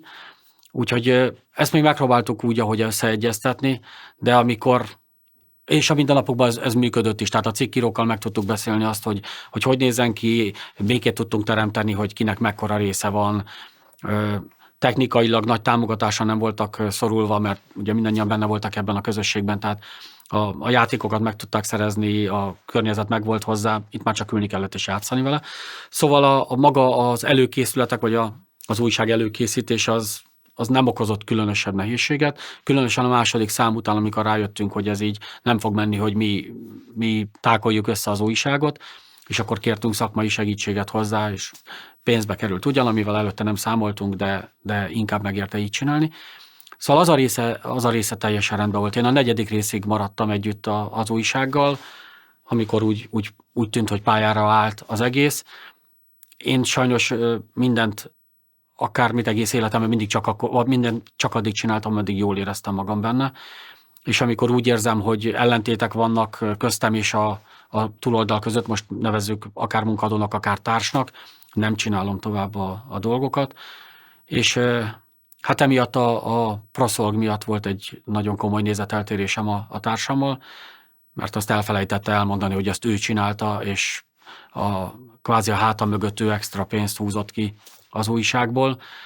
Véletlenül azért nem mondta el nekem, mert hogy én üzletileg nem támogattam volna azt, hogy ennyi pénzt kérjünk el érte, és ő családi vonalon sokkal komolyabb üzleti tapasztalattal rendelkezett. Nem ő valójában az apukája, de rajta keresztül ő is azért nyilván otthonról sokkal többet hozott.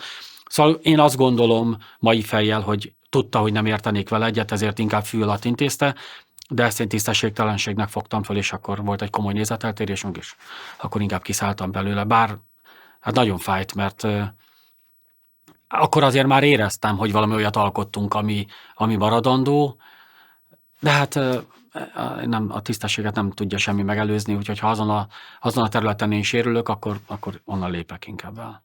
Miután kiszálltam az 576 kilobájtból, még gondolkodtunk azon, hogy csinálunk újságot. Már remélem, hogy időben nem keverem össze, de volt egy barátunk, Matusovic Tibor, Eks néven futott ő is, szintén ez volt az EGS, volt az ő beceneve. Az ő anyukája volt az, akinek a nyomdája volt, akinél később is, vagy akinél az 576-ot nyomtuk, és akartunk csinálni egy újságot, egy másikat, ez C-mánia volt, vagy komputermánia volt, aminek 2 száma jelent meg, azt hiszem összesen. Minőségben már jobb volt, mint amit akkor az 576-ban csináltunk, de a fiatalságból fakadó hülyeségek azok ott is megvoltak, és mivel azt az újságot a Tibornak az anyukája finanszírozta, a nyomdász, akivel ma az azt jelenti, hogy 2-3 éve beszéltem utoljára, de nagyon jó viszonyt ápoltunk sokáig, ő finanszírozta azt az újságot, és mikor a srácok a Tibort kikezdték, mert kritizálták, hogy ő az anyuka pici fia, aki nem ért hozzá, miért csinálja, miért szól bele, ebből egyre több feszültség lett, és akkor azt mondta Zsuzsa, hogy jó, srácok, akkor itt hagyjuk abba az egészet, úgyhogy ezt nem csináltuk tovább. Szerintem lett volna létjogosultsága, bőven elfért volna a piacon, és azt gondolom, hogy minőségben nagy különbség nem lett volna írói, illetve nyomtatott minőségben, sőt, a nyomdász anyuka miatt, nyomdatulajdonos, bocsánat, nem nyomdász, de talán ő mindent tudott a nyomdászatról, ott valószínűleg minőségben bármit el lehetett volna érni, de ő is azt gondolta, hogy jobb a békesség, tehát ha a fiát bántják, akkor inkább hagyjuk abba ezt az egészet. És volt még menet közben egy kísérletem arra, hogy megcsináljam az első, azt hiszem, hogy első lemez újságot, amit ma már online médiának hívnak. Annak idején ez egy szoftver volt, egy Commodore 64-en futó program, amivel újságcikkeket lehetett joystickkel görgetni föl és alá, lehetett benne lépegetni menükben. Ilyen akkor még nem nagyon fordult elő sehol. Én meg a fejembe vettem, hogy megcsinálom, és Hegyvári Krisztián nevű barátom, ő volt a Painkiller, ő le is kódolta az újságot, és már ott tartottunk vele, hogy megyünk, és a végén még volt egy vagy két valami technikai probléma, simán áthidalható lett volna, most így utólag amennyire visszaemlékszem, de akkor tele lett a hócipőm vele, és akkor azt mondtam, hogy ne. De már megvolt a egy vagy két, nem egy számnak, megvolt már a 60-70%-a, összeálltak benne az anyagok, és nagyon jó pofa volt, hogy a számítógépet tudunk újságot olvasni, ami akkor teljesen fura volt.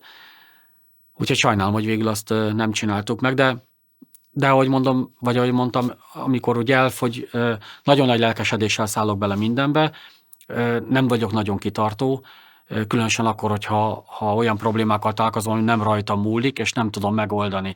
Amikor másnak az ügyetlenkedése, bénázása vagy a disznósága akadályozza az előrelépésemet, ott egy idő után feladom, mert nem szeretek emberekkel küzdeni.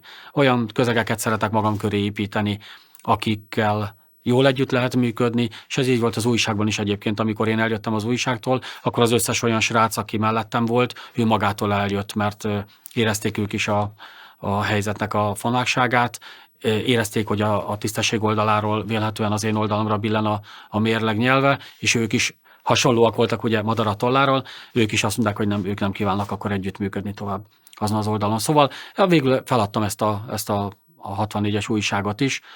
Utána már nem írtam még cikkeket még a Mikrovilágból, még a Commodore-nak a játékkönyveibe, de amúgy később már nem erőltettem tovább a dolgot. Az, hogy mikor hagytam abba a csokizást és a klubéletet, teljesen homályban van. Én azt hiszem, talán, és úgy logikusan próbálom mindig kikövetkeztetni a dolgaimat, mert nem mindenre szoktam emlékezni, de mivel következetes ember vagyok, ezért nagyjából tudom, hogy reagáltam. Én azt hiszem, hogy az lehetett, hogy amikor az 576 kilobájtot megcsináltuk és elkezdtünk vele foglalkozni, az amellett, hogy tettük a dolgunkat napközben, az egy elég nagy energiabefektetés volt. Akkor talán már kevesebbet mentem le, miután a második, harmadik szám állt össze, mert egészen máshogy foglalkoztam már a számítógépekkel, nem ez a másolás volt a fókuszban. És miután ott ráadásul csalódás is ért a legvégén, és kiléptem, én azt hiszem, hogy talán ezért nem mentem vissza.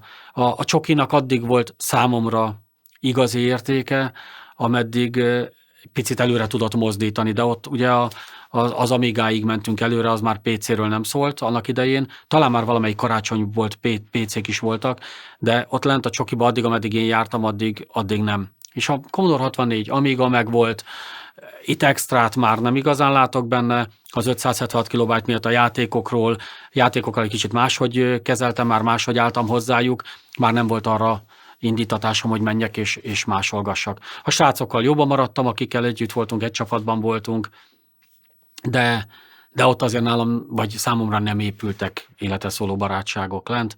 Műszakilag, technikailag, játékoldalról nagyon jó volt, érdekes volt, de nagyjából ennyi. Ahogy mondtam, én ott egy kicsit kívülálló voltam, tehát nem az én mentalitásom az egy picit, vagy nem picit, jelentős mértékben eltér egy programozóitól, egy kódolóitól, egy olyantól, aki a számítógépbe borul be. Én számítógéppel nagyon sokat foglalkoztam, de egészen más módon. A csokinak a közönsége az azt hiszem, hogy valamilyen szűrőn átment már a legelején, és később, amikor én jártam, azt láttam, hogy nagyon-nagyon klikkes az egész társaság. Ezt úgy lehet elképzelni, hogy most próbálnak visszagondolni rá, ha bementünk a csokiba, akkor egy hatalmas teremnek a jobboldali sarkán mentünk be. Én a baloldali asztalsornak a 3/4-ét ismertem meg jobban, ott volt mondjuk átlagosan 20-25 ember, aki állandóan forgott, a kemény mag, és volt még ezen kívül legalább 4 sor, asztalsor. Az összes többit nem ismertem. Tehát ebből arra gondolok, hogy nem én láttam az egyetlen, aki így volt, mindenki úgy ment a saját területéhez. Azt tudom, hogy azért a baloldali sor volt az, ahol a programozók ültek, akik tördeltek programokat, akik importáltak. A többi helyen jóval kevésbé, azok inkább a másolgatók voltak, még pénteken is, annak ellenére, hogy az egy picit szürtebb nap volt. Ugye bekerülni csak úgy lehetett, hogyha ajánlással került be valaki, tehát ez már azért megnehezítette egy teljesen kívülállónak a bekerülését. Bent viszont lehet, hogy ez most fura hangzik. Én azt hiszem, hogy az volt a rang, az a bal szélső sor, ha valaki oda tartozott. Ott voltak azért olyan programozó srácok, akik eléggé zártak voltak, nem annyira nyitottak, ők szintén azért mentek, hogy a programozói tudást villanthassák meg a többieknek, ők azt mutathassák be, és akkor a szakmai babérokat learadhassák. Kevesebben voltak azok, akik kifelé is, befelé is tudtak nyitni, és kvázi embereket össze tudtak oda gyűjteni maguk köré. Már nem is ez volt a céljuk. Mindenki abban a társaságban, azon a baloldalin, én azt gondolom, hogy mindenki meg akarta mutatni, hogy ő mit tud.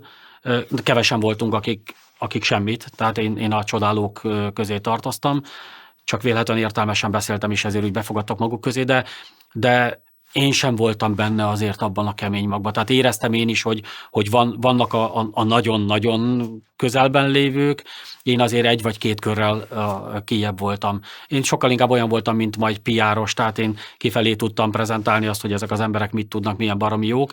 Talán nekem ez lehetett az előnyöm, de hát ezt azok az emberek, akik csak kódolnak, ők nem is foglalkoznak vele, hát körülöttük vannak valakik, akik hülyék és nem értenek a programozáshoz, és vagy vannak ők 4-5-en, akik megváltják a világot majd és csinálják.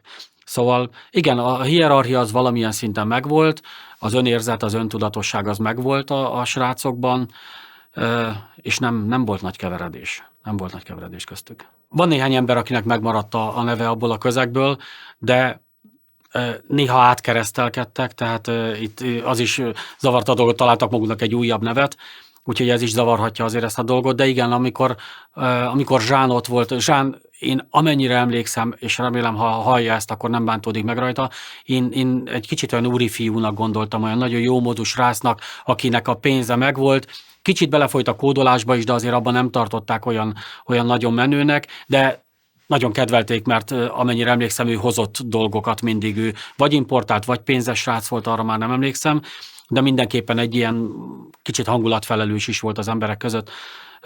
Én a Laj Andrásra emlékszem, de nem tudom, mi volt, neki is nyilván volt valamilyen álneve, vagy beceneve. Aki az én társaságomban volt, arra nyilván Bumbi, Körber Laci, aki azóta egy biztonságtechnikai cégnek nem bocsánat, ez amit mondok, ez 6-7 éves információ, de valami biztonságtechnikai cégnek a vezetője, tehát ezen a területen maradt. Ő már akkor is nagyon nagy szó volt, amiket ő csinált, arra a csodájára jártak. Mr. Vax, én szerintem ő az Aster vagy Fácsi névre hallgató srác lehetett. Ő rengeteget importált, igen, ő vele dolgozott együtt végül a Zsolt is ezzel a Proszolkban. Ő tördelte a programokat, csinálta, az egy hihetetlen koponya volt az a srác. De tényleg az szerintem beköltözött a számítógépbe, és ott élt az egész életét. Nagyjából rengeteget hozott, de nem tudom. Hát ugye nyilván a barátomra elvészem, a Tomitronra, aki átkeresztelkedett Lionra, később a Krisztián, aki Painkiller néve ment, nem tudom, hogy mi véfajult után, ő a Laj Andrással volt nagyon-nagyon jóba. Talán a Martin is ott megjelent lent a klubban. A csokonai életnek az én életemre gyakorolt hatása az nagyjából azt adta a csoki annak idején, mint amit most adnak nekem a munkáim. Biztosan mindenki másért szeret dolgozni. Én én mindig azért szerettem dolgozni, hogy valahol ott hagyhassam a névjegyemet, emlékezzenek rám, valami olyan dolgot csináljak, amit esetleg más még nem csinált, vagy más nem csinált ilyen jól, és nem tudom, hogy mondjam ezt szebben, szeretek valaki lenni. Tehát nem az a srác, hanem a Jámbor Árpád. És ezt ott annak idején én azt gondolom, hogy a csokis jelenlétből kiépült dolgokkal én azt gondolom, hogy megtettem. Úgy, hogy ezek mellett után felkértek újságírásra, hogy mondtam, más újságokba. Az, hogy egy olyan dolgot hoztam ott össze, egy újságot, ami hát ott azért a csodájára jártak, tehát ilyet nem gondolt abban az időben senki, hogy ilyet lehet csinálni, mert jó, a Commodore világ van, az valahogy termett, azt nem tudtuk, hogy történt, na de csinálni egy újságot, hát azért az valami. Szóval ez egy piszak jó érzés volt, és az, hogy abból az időből azért maradt egy-két ember, megmaradt az életemben, ez is azt mutatja, hogy értéket adott az. Az, hogy az 576 kilobájt volt szerintem Magyarország legsikeresebb játékújságja, a leghosszabb távon fennmaradó, oké, hogy változott a gazdasági környezet, és gazdaságilag lehetett ezt megtenni, de tök mindegy miért. Bennem ez úgy maradt meg, hogy egy olyan dolgot alkottam, amire mai napig büszke lehetek, függetlenül attól, hogy kiszálltam a 4. szám után. Mindenki pontosan tudja, hogy az alapozás a legnehezebb, az a legmelósabb dolog. Jó alapok nélkül nem lehet semmit jól megcsinálni, és hát ha valami az első 4 szám, én azt gondolom, hogy ez egy alapozás volt, egy nagyon jó alapozás, úgyhogy nekem nagyon sokat adott ez. Az egész életemben abból táplálkozom, azokból a dolgokból, amikre büszke lehetek, és mindent addig csinálok, míg jól érzem, meg magam is büszke lehetek rá, úgyhogy ebbe a mentalitásba tökéletesen illeszkedik, egy kiváló alapot adott nekem a csoki és az 576. Annak idejében akik a csokiba lejártak, azoknak az életkora, ugye, ahogy mondtuk, ez a 12-13-tól 20 éves korig terjedt. Én azt gondolom, hogy ebben a közegben ők azért tudtak olyan jól érvényesülni, illetve azért ők voltak az éltetője ennek az egésznek, mert Magyarországon szakirodalma ennek még nem volt. Nem kellett hatalmas előképzettség hozzá, nem kellett sok éves iskolai tanulmány, hogy valaki el tudjon kezdeni programozni, vagy el tudjon kezdeni valamivel foglalkozni.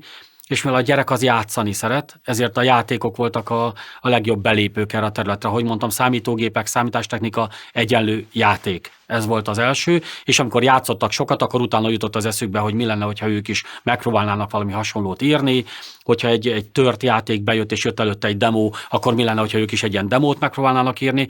Úgyhogy azért a gyerekek foglalkoztak vele, mert a játékon keresztül volt a megismerés ennek az egésznek. Ugye egy felnőtt embert már sokkal ritkábban érdekel. A gyerekek azok meg tudták azt csinálni, hogy minden idejüket a számítógép mellett töltötték és belebújtak. Egy felnőtt embernek munkával kell foglalkozni, meg családdal, úgyhogy annak már nem annyira van rá lehetősége.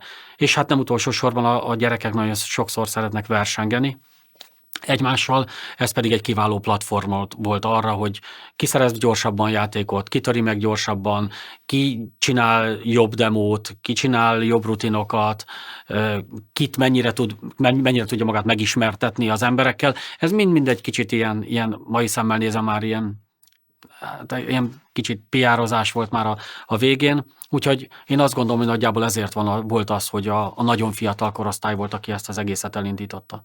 Akkor, amikor az 576 kilobájt, illetve hát akkor még az újság, valamilyen újságot összehozunk, ez a gondolat megfogant a fejünkben, akkor szintisztán csak a játékokról akartunk írni. Azt láttuk, hogy nem tudunk erről olvasni, azt láttuk, hogy külföldön vannak magazinok, akik csak a játékokkal foglalkoznak, a magyar újságok között pedig ott volt a Mikrovilág, a PC World, Computer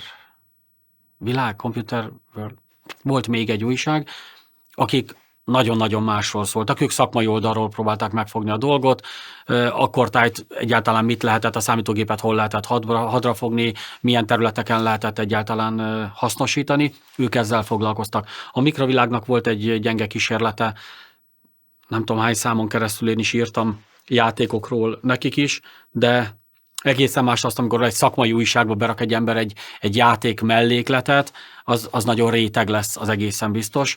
Az nem lett volna elég. Szóval nem volt Magyarországon olyan újság, de ez a piackutatás mai szóval, vagy mai szemmel nézve piackutatást nem végeztünk. Akartunk valamit, legyen, és lett. Úgyhogy nagyjából ennyi volt. Biztosan mellé lehetne tenni nagyon tudományos megfogalmazásokat, és szép történetet lehetne köré építeni, hogy ez hogy történt, de pont letoltunk mindent, szeretünk volna megcsinálni, és menjünk. Ha megpróbálom végig gondolni, hogy ez az egész hogy épült föl, hogy mi volt a kezdet, és mi lett mi miért alakult ki, akkor talán azon a gondolatmenetem, vagy azon a fonálon lehet végigmenni, hogy annak idején a gyerekek játszani akartak, ezért próbáltak programokat szerezni. Amikor már tudtak programokat szerezni, és össze tudtak ülni, akkor egy hely kellett, ahol tudnak találkozni. Erre a csoki volt a legmegfelelőbb, az igazgató volt a legnyitottabb erre a dologra. Ott, amikor összejöttek, akkor egy ilyen pici mikrorobbanás történt, mert a sok-sok ismeretanyag egy helyre fókuszálódott, és ott egymást versengve próbáltak meg előrébb jutni a srácok, amitől az egy nagyon nagy expanziót mutatott, tényleg az a tudás, ami ott összejött, az ismertség, a játékoknak az importálása, az egy hatalmas lökést kapott. Aztán nyilván jöttek az olyan gondolatok is, mint ami belőlünk is kijött, akik egy picit ugye pontosan tudjuk, hogy az informatikusok, a számítógéppel foglalkozóknak a nagy része, az tisztelet a kivételnek, akkor is, ha sokan vannak, ők nem gazdasági okok miatt foglalkoznak valamivel, hanem mert azt szeretik csinálni. Mindig érkezik egy-két ember, aki megnézi, hogy ebből milyen üzletet lehetne csinálni. Én a kettő közötti átmenet voltam. Zsolt hasonlóképp, talán inkább üzleties, mint őt nagyon mérsékelten érdekelte maga a számítógép. Szóval jönnek mindig ilyen emberek. Ezek az emberek segítik egy picit nagyobb világlátásra, vagy hogy segítik hozzá a nagyon nagy szavak a társadalmat, hozzásegítik a társadalmat, hogy rálássanak egy olyan rétegre, aki eddig rejtve volt, vagy aki valahol a háttérben volt. Ezzel, hogy az országnak egyre több részén ismerték meg, hogy van egy ilyen hely, van egy ilyen szervezet, illetve van egyáltalán egy ilyen közösség, az sarkalta arra ezeket az embereket, hogy ők a saját helyükön is próbálkoznak egy kicsit építeni. Itt belül, amiről már korábban beszéltünk, az embereket hajtott előre a vágy, hogy egy kicsit különbözzenek a többiektől, kicsit többek legyenek. Ez ugye ebben a környezetben kimondottan az importálás, törés, demókészítésben nyilvánult meg, tehát ezzel tudtak egymással licitálni. Ebbe komoly verseny alakult ki, ami komoly ismertséget okozott az ő számukra, komoly az nyilván abban az időben komoly, nem a mostani internet biztosította a lehetőségeket figyelembe véve. Úgyhogy ezáltal tudtunk fejlődni, és azzal, hogy létrejöttek ezek az újságok, a Commodore világnak fantasztikusan nagy szerepe volt ebben az egészben. Én azt gondolom, hogy nekünk az 576-tal nem különben, de utánunk jött még a Guru, aki szintén játékújság volt, és a Guru egy nagyon-nagyon színvonalas újság volt. Jó srácok voltak, akik csinálták. Tényleg ott én azt gondolom, hogy mi adtunk egy elég nagy lökést ennek nem is csak a játékiparnak, hanem egyáltalán, hogy megszeressék a számítógépeket, hogy minél többen foglalkozzanak vele. Ezek kellenek, így néz ki egy hőskor, így néz ki az építkezéseknek az alapköve.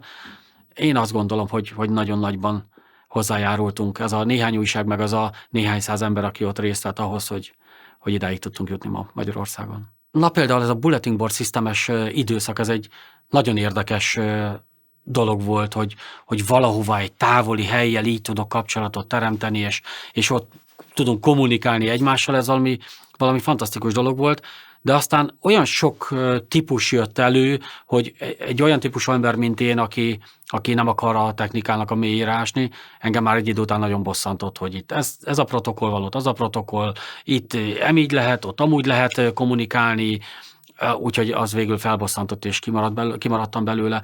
Viszont most azon gondolkodtam, hogy miket adott még azért ez az időszak. Nem tudom, hogy én vagyok-e, vagy kevesekkel vagyunk-e ilyenek, vagy a többség ilyen, de a játékokon keresztül szerettük meg a számítógépet, és eddig szinte minden ismerősöm eljutott odáig, hogy a játékokon túlmenően, amikor abban már nagyon-nagyon kiélte magát, nem mondanám, hogy feljebb lépett, hanem lépett egyet mondjuk oldalra, vagy oldalra fölfelé, és elkezdte hasznosítani a számítógépet, és elkezdte olyan dolgokra használni, amivel már értéket tudott teremteni. Én nem akarom eltudományoskodni a dolgot, de hát ugye az értékteremtés az egy nagyon, nagyon lényeges dolog, és egy új játék is egy érték, de ugye a játékot írni nagyon kevesen tudnak, meg hát ma már látjuk, hogy mennyi energiát kell belerakni. De az, hogy én például a számítógépes játékokon keresztül ismertem meg a tördelő programokat, nyomdába dolgoztam be egy darabig, azon tudás, meg tömegbázis az azért nem volt.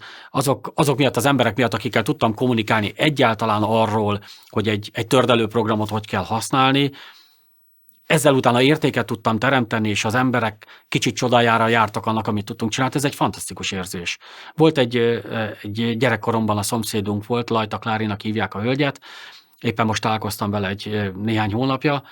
Ő volt az, aki egy nyomdánál dolgozott, és egy Ventura Publisherrel dolgozott, és ő tanította meg arra, hogy azzal hogy lehet tördelni. És láttam, hogy mekkora dolog volt az a fényszedési idő után, amikor a nyomdában valaki egy számítógépes programon tudott újságot tördelni. Hihetetlen dolog volt. Ha nem szerettem volna meg a számítógépet, nem jutok el a CorelDRAW-ig, amivel a nyomdában esküvői meghívókra, a rózsának a leveleire a szőröket föl kellett rajzolni. Ennélkül nem juthattunk volna el odáig, és hát ma már látjuk, hogy a számítógépen mi mindent meg tudunk csinálni, és azt gondolom, hogy valahol ott kezdődik ez az igazán jó nevelés, amikor valakivel megszerettettünk valamit, amivel később értéket tud teremteni. És ez a világ, ez tipikusan ez volt. Ma már az értékek nagyon-nagyon tekintélyes része számítógépeken készül, abból áll össze, hogy valaki valamit nagyon jól tud számítógépen csinálni, és ez, hogyha minden gyereknél ezt el lehetne érni, hogy olyan dolgot tanítunk meg neki az elején játékosan, amiből később értéket tud csinálni, akkor csodákat tudnánk tenni. Az megmaradt a fejemben, hogy nagyon sokan ezeket a típusú embereket, akik ott egy ilyen helyen összejöttek, olyan csodabogárnak tartották, olyan fura figurának, olyannak, akik nem normálisak, tehát ők olyan. Én csak azt tudnám tanácsolni mindenkinek, aki nem úgy gondolja, vagy aki úgy gondolja, hogy ez tényleg ez a kategória, hogy vegyen egy nagy levegőt, menjen a közelükbe, beszélgessen mindig az ilyen csodabogarakkal, mert a világnak egy annyira más oldalát kezdi el látni rajtuk keresztül, és miután beszélget velük, és látja, hogy ők mit tartanak természetesen normálisnak, amit mi sokszor nem, és elkezdjük abból a szemszögből nézni a világot, fantasztikus, tényleg nem akarok nagy szavakat használni, de ugyanarról a dologról teljesen más jut az eszünkbe, és elkezdjük látni, hogy az is egy normális álláspont, csak más oldalról látják a dolgokat. Nekem most is van egy ilyen kollégám, aki olyan, mint a biorobot lenne sokszor. Annyira kicsit olyan, mint egy élő gép, eltúlozva kicsit, de tényleg nagyon hasonlít rá. Nagyon szeretem az ő véleményüket meghallgatni, vagy az ő véleményét meghallgatni, mert totál más oldalról látja, mint ahonnan én, és amikor elkezdem onnan nézni, kiderül, hogy az is egy teljesen értelmes, nagyon jó álláspont, nagyon jó szemszög, és hát az életben a legjobb döntéseinket akkor tudjuk hozni, hogyha körüljárunk egy-egy problémát, és az meg nem megy úgy, hogyha csak a saját agyunkra támaszkodunk. Kellenek hozzá az ilyen őrültek, az ilyen csodabogarak, az ilyen igazi programozók, akik bentről a gépből beszélnek velünk, mert amikor látjuk az ő oldalukról is a dolgokat, akkor azt gondolom, hogy a körbejárás már sokkal inkább megtörtént, és én ebből élek, hogy így hozom a döntéseimet, és azt gondolom, hogy elég eredményesen éltem eddig az életemet, és mindez többek között az ilyen embereknek is köszönhető, mint akik a csokiban voltak. Érdekességként eszembe jutott, akiről beszéltem, Bumbi, Körber Laci. Ő volt egy olyan srác, aki echte programozó, és üldögélt, ez Commodore Amigás időszakban volt, és többször volt, hogy beszélgettem vele, és valamit beszélek, és ő közben így. És én néztem, hogy mit csinál, hogy nem normális, vagy mi van. Mindig mindent hallott, amit elmondtam, tökéletesen visszamondta, csak gondolkodott még ugyanabban az időben valami programozási kérdésen. És egyszer emlékszem rá, hogy amin a legjobban meglepődtem, talán az Amigának valamilyen zene képességét nézegettük, hogy mi nem tudom, mit valami zenélni lehetett rajta, és elkezdett nézni fölfelé, hallgass, hallod, ez 20 kHz-en fölül van. És néztem, hogy nem is hallottam semmit. Nem tudom, hogy jól mondom, hogy a 20 kHz fölött nem hall az ember rendesen. Tehát számomra úgy nézett, mint egy őrült akkor, amikor beszélgettünk. Az, amiről beszélt, arról ugye nem is hallottam, tehát kvázi nem tudtam, hogy miről beszél, hogy most hall valamit, vagy nem hall valamit. És hát azért a menet közben az élet menetében pedig láttam, hogy egy zseniális srác. Nagyon sajnálom, hogy nem beszéltem már vele 30 éve legalább. És az, hogy ezek az emberek totál kattannak néznek ki, miközben sok területen sokkal többet tudnak, mint egy normál halandó, nem, engem büszkeséggel tölt el. Meg az, hogy például a gurusok közül az egyik srác valamilyen Gábornak hívták, az például odáig fajult ez a kódolós része, hogy a Terminátor 1-be vagy 2-be effekteket készítettek magyarországi számítógépes effektkészítő cégként. Hát ez fantasztikus dolog, hogy odáig eljutottak magyar emberek, azok, akikkel én ott voltam lent. Marinov Gábor. És egy szimpatikus srác volt már. Ő még programozónak is emberszerű programozó volt, vagy nem tudom, mi volt ő, de egy nagyon szimpatikus, nagyon normális srác volt, és olyan büszke voltam rá, amikor meghallottam, hogy ők egy Terminátor szintű filmbe gyártottak valamit, hogy egy kicsit magaménak is éreztem a dolgot, mert én is ott voltam. És amikor a Bombinak hallottam, hogy egy biztonságtechnikai cégnek a vezetője valami nem kibervédelemmel, de valami hasonló foglalkozik, olyan büszke vagyok ezekre az emberekre, hogy ilyen dolgokat csinálnak. A harmadik barátom, a Tamás barátom, Szép Tamás, megbeszéltük 17 évesen, hogy úgy nézett ki, hogy én ilyen vállalkozó típusú vagyok, ő pedig abszolút ilyen szamárlétrán előremenő. A céget nem mondhatom, ahol dolgozott, de tipikusan ez volt, olyan jó volt ránézni 20 év múlva, hogy igen, én mentem, kerestem a lehetőséget, hogy miben lehet előrelépni, ő pedig lépegetett végig a tudása szerint egy szamárlétrán, és igen magas beosztásig jutott el. És arra is olyan büszke voltam, hogy az én ismerősöm, akivel az elején ott voltunk vagy akivel az elején ott voltunk az alapok lerakásánál, hogy egy ilyen ember az én barátom, aki ennyire vitte. Nagyon jó érzés ez amikor nyilván kicsit nagyképűen, de úgy érzem, hogy kicsit a történelemkönyvben, itt az informatika vagy számítástechnika történelemkönyvében legalább az egyik fejezetben én is ott vagyok. Ez egy kicsit pátoszosan hangzik, de valami jó érzés.